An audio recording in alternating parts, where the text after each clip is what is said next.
ਖਬਰ ਵੱਲ ਚੱਲੀਏ। ਜਿਹੜੀ ਯੂਕਰੇਨ ਨੂੰ ਸਹਾਇਤਾ ਦਿੱਤੀ ਜਾ ਰਹੀ ਹੈ ਯੂਐਸ ਵੱਲੋਂ, ਉਹ ਖਤਮ ਹੋਣ ਵਾਲੀ ਹੈਗੀ ਆ। ਤੇ ਉਹ ਹੁਣ ਬਾਰਡਰ ਪੋਲਿਟਿਕਸ ਦੇ ਵਿੱਚ ਇਨਵੋਲਵ ਹੋ ਗਈ ਆ, ਕਿਉਂਕਿ ਜੋ ਰਿਪਬਲਿਕਨ ਆ ਉਹ ਕਹਿ ਰਹੇ ਆ ਵੀ ਯੂਐਸ ਦਾ ਜਿਹੜਾ ਬਾਰਡਰ ਹੈਗਾ ਆ ਉਹਦੇ ਤੇ ਜ਼ਿਆਦਾ ਮਨੀ ਸਪੈਂਡ ਕੀਤਾ ਜਾਵੇ। ਜੋ ਇਲੀਗਲ ਇਮੀਗ੍ਰੇਸ਼ਨ ਹੋ ਰਹੀ ਆ, ਬਾਰਡਰ ਕ੍ਰਾਸਿੰਗ ਹੋ ਰਹੀ ਆ, ਉਸ ਤੇ ਇਮੀਡੀਏਟਲੀ ਜਿਹੜਾ ਰੋਕਿਆ ਜਾਵੇ। ਉਧਰੋਂ ਜਿਹੜੀ ਕਾਂਗਰਸ ਆ, ਉਹਨਾਂ ਦੀ ਖਤਮ ਹੋਣ ਵਾਲਾ ਜਿਹੜਾ ਉਹਨਾਂ ਦਾ ਕੰਮ ਵਾਲਾ ਸਮਾਂ ਹੁੰਦਾ ਹੈਗਾ, ਉਹ ਵਾਸ਼ਿੰਗਟਨ ਤੋਂ ਨਿਕਲਣ ਵਾਲੇ ਆ। ਬ੍ਰੇਕ ਉਹਨਾਂ ਨੂੰ ਹੋਣੀ ਆ ਕਿਉਂਕਿ ਛੁੱਟੀਆਂ ਆਉਂਦੀਆਂ ਮੋਰੇ ਕ੍ਰਿਸਮਸ ਦੀਆਂ।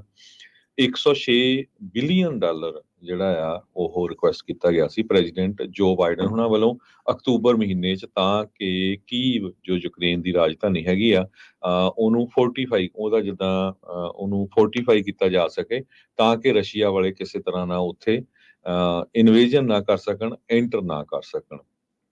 ਸੋ ਵਲਾਡੀਮੀਰ ਪੁਟਿਨ ਜੋ ਪ੍ਰੈਜ਼ੀਡੈਂਟ ਆ ਰਸ਼ੀਆ ਦੇ, ਉਹ ਇਹਦੇ ਉੱਤੇ ਡਿਵਾਈਡਡ ਆ ਵੀ ਐਂਟਰ ਹੋਣਾ ਚਾਹੀਦਾ ਕਿ ਨਹੀਂ। ਸੈਨੇਟ ਮੈਜੋਰਟੀ ਲੀਡਰ ਚੱਕ ਸ਼ੂਮਰ ਨੇ ਇਹ ਕਿਹਾ ਵੀ ਇਸ ਹਫ਼ਤੇ ਸਾਨੂੰ ਵੋਟ ਪਾਣੀ ਚਾਹੀਦੀ ਆ ਪ੍ਰੈਜ਼ੀਡੈਂਟ ਦੀ ਨੈਸ਼ਨਲ ਸਿਕਿਉਰਿਟੀ ਸਪਲੀਮੈਂਟ ਰਿਕੁਐਸਟ ਦੇ ਉੱਤੇ, ਤਾਂ ਕਿ ਯੂਕਰੇਨ ਦੇ ਪ੍ਰੈਜ਼ੀਡੈਂਟ ਵਲਾਡੀਮੀਰ ਜ਼ੈਲੈਂਸਕੀ ਦੀ ਹੈਲਪ ਕੀਤੀ ਜਾ ਸਕੇ। ਯੂਕਰੇਨ ਨੇ ਰਾਸਲਿਨ ਸਟੀਫਨਚਕ ਜੋ ਆ, ਉਹਨਾਂ ਦਾ ਪਾਰਲੀਮੈਂਟਰੀ ਸਪੀਕਰ ਆ, ਉਹ ਅੱਜ ਕੈਪੀਟਲ ਨੂੰ ਵੀ ਭੇਜਿਆ ਹੈਗਾ ਵੀ ਸਾਨੂੰ ਜਿਹੜੀ ਹੈਲਪ ਦੀ ਜ਼ਰੂਰਤ ਹੈਗੀ ਆ।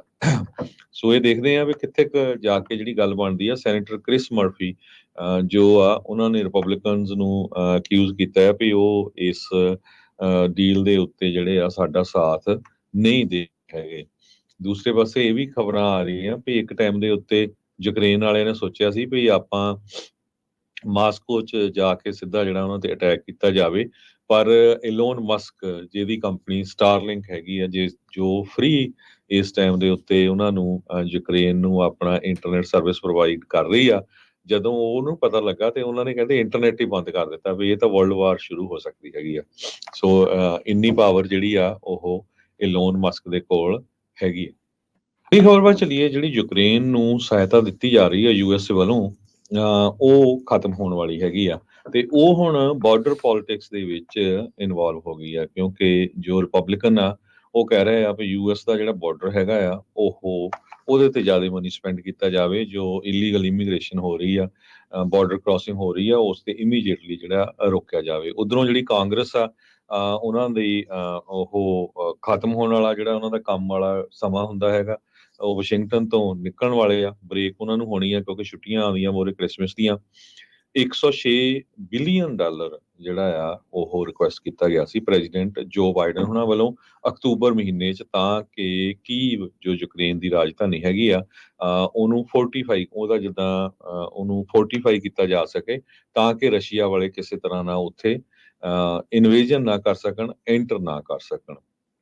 ਸੋ ਵਲਾਡੀਮੀਰ ਪੁਟਿਨ ਜੋ ਪ੍ਰੈਜ਼ੀਡੈਂਟ ਆ ਰਸ਼ੀਆ ਦੇ, ਉਹ ਇਹਦੇ ਉੱਤੇ ਡਿਵਾਈਡਡ ਆ ਵੀ ਐਂਟਰ ਹੋਣਾ ਚਾਹੀਦਾ ਕਿ ਨਹੀਂ। ਸੈਨੇਟ ਮੈਜੋਰਟੀ ਲੀਡਰ ਚੱਕ ਸ਼ੂਮਰ ਨੇ ਇਹ ਕਿਹਾ ਵੀ ਇਸ ਹਫ਼ਤੇ ਸਾਨੂੰ ਵੋਟ ਪਾਣੀ ਚਾਹੀਦੀ ਆ ਪ੍ਰੈਜ਼ੀਡੈਂਟ ਦੀ ਨੈਸ਼ਨਲ ਸਿਕਿਉਰਿਟੀ ਸਪਲੀਮੈਂਟ ਰਿਕੁਐਸਟ ਦੇ ਉੱਤੇ, ਤਾਂ ਕਿ ਯੂਕਰੇਨ ਦੇ ਪ੍ਰੈਜ਼ੀਡੈਂਟ ਵਲਾਡੀਮੀਰ ਜ਼ੈਲੈਂਸਕੀ ਦੀ ਹੈਲਪ ਕੀਤੀ ਜਾ ਸਕੇ। ਯੂਕਰੇਨ ਨੇ ਰਾਸਲਿਨ ਸਟੀਫਨਚਕ ਜੋ ਆ, ਉਹਨਾਂ ਦਾ ਪਾਰਲੀਮੈਂਟਰੀ ਸਪੀਕਰ ਆ, ਉਹ ਅੱਜ ਕੈਪੀਟਲ ਨੂੰ ਵੀ ਭੇਜਿਆ ਹੈਗਾ ਵੀ ਸਾਨੂੰ ਜਿਹੜੀ ਹੈਲਪ ਦੀ ਜ਼ਰੂਰਤ ਹੈਗੀ ਆ। ਸੋ ਇਹ ਦੇਖਦੇ ਆ ਵੀ ਕਿੱਥੇ ਕੁ ਜਾ ਕੇ ਜਿਹੜੀ ਗੱਲ ਬਣਦੀ ਆ। ਸੈਨੇਟਰ ਕ੍ਰਿਸ ਮਰਫੀ ਜੋ ਆ, ਉਹਨਾਂ ਨੇ ਰਿਪਬਲਿਕਨਸ ਨੂੰ ਅਕਿਊਜ਼ ਕੀਤਾ ਹੈ ਵੀ ਉਹ ਇਸ ਡੀਲ ਦੇ ਉੱਤੇ ਜਿਹੜੇ ਆ ਸਾਡਾ ਸਾਥ ਨਹੀਂ ਦੇ ਹੈਗੇ। ਦੂਸਰੇ ਪਾਸੇ ਇਹ ਵੀ ਖਬਰਾਂ ਆ ਰਹੀਆਂ ਵੀ ਇੱਕ ਟਾਈਮ ਦੇ ਉੱਤੇ ਯੂਕਰੇਨ ਵਾਲਿਆਂ ਨੇ ਸੋਚਿਆ ਸੀ ਵੀ ਆਪਾਂ ਮਾਸਕੋ 'ਚ ਜਾ ਕੇ ਸਿੱਧਾ ਜਿਹੜਾ ਉਹਨਾਂ ਤੇ ਅਟੈਕ ਕੀਤਾ ਜਾਵੇ, ਪਰ ਇਲੋਨ ਮਸਕ ਜਿਹਦੀ ਕੰਪਨੀ ਸਟਾਰਲਿੰਕ ਹੈਗੀ ਆ, ਜੋ ਫ੍ਰੀ ਇਸ ਟਾਈਮ ਦੇ ਉੱਤੇ ਉਹਨਾਂ ਨੂੰ ਯੂਕਰੇਨ ਨੂੰ ਆਪਣਾ ਇੰਟਰਨੈਟ ਸਰਵਿਸ ਪ੍ਰੋਵਾਈਡ ਕਰ ਰਹੀ ਆ, ਜਦੋਂ ਉਹਨੂੰ ਪਤਾ ਲੱਗਾ ਤੇ ਉਹਨਾਂ ਨੇ ਕਹਿੰਦੇ ਇੰਟਰਨੈਟ ਹੀ ਬੰਦ ਕਰ ਦਿੱਤਾ ਵੀ ਇਹ ਤਾਂ ਵਰਲਡ ਵਾਰ ਸ਼ੁਰੂ ਹੋ ਸਕਦੀ ਹੈਗੀ ਆ। ਸੋ ਇੰਨੀ ਪਾਵਰ ਜਿਹੜੀ ਆ ਉਹ ਇਲੋਨ ਮਸਕ ਦੇ ਕੋਲ ਹੈਗੀ ਆ।